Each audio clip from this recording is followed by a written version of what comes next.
This is going to be a quick video on how to use QuickTime Player to create an audio file and then add it to your Google Classroom. So I'm going to minimize this window, and first I'm going to navigate to QuickTime Player by using my Launchpad. Mine's right here in my first window, so click it. So then it opens up this desktop, and it kind of looks like the application failed to open. You can see it down here in your menu bar, but where we really want to go is up to this top bar where it says QuickTime Player, and then we're going to do File, New Audio Recording. We always use this center button to pause or start and stop our audio.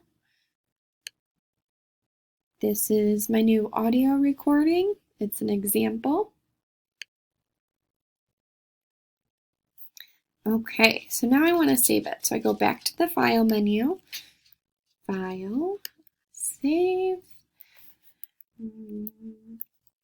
Example, Recording. And then I always save it to my desktop to keep it nice and easy for later on when I'm dragging and dropping items into Google Drive. Click Save.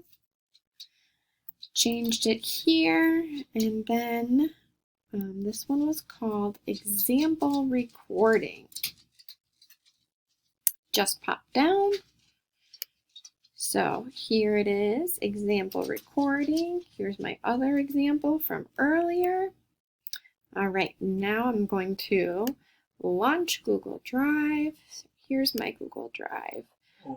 If you don't already have an audio file folder, go ahead and create one for yourself by going to New and then Folder.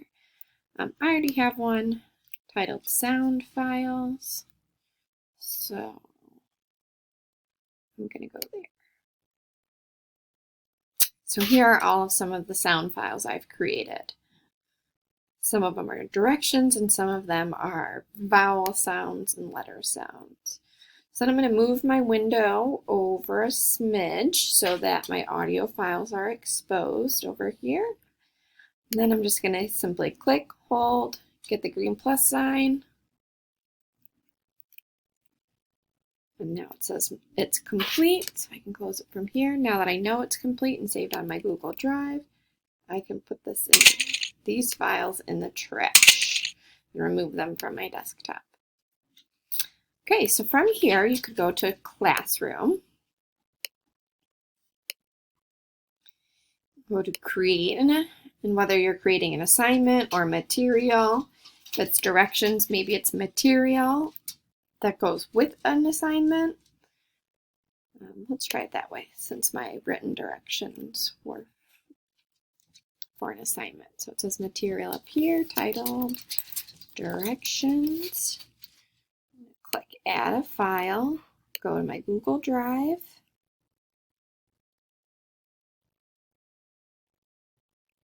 Your recent recording should be right here for you. Well, let's pretend it's not, because, you know, sometimes technology doesn't always agree with what we want it to do. So then I'm going to navigate down to where it says Sound Files. Click, insert it, and there it is. AR, car, R. All right, so you heard that. Beautiful sound file. If you have any other questions, please let me know.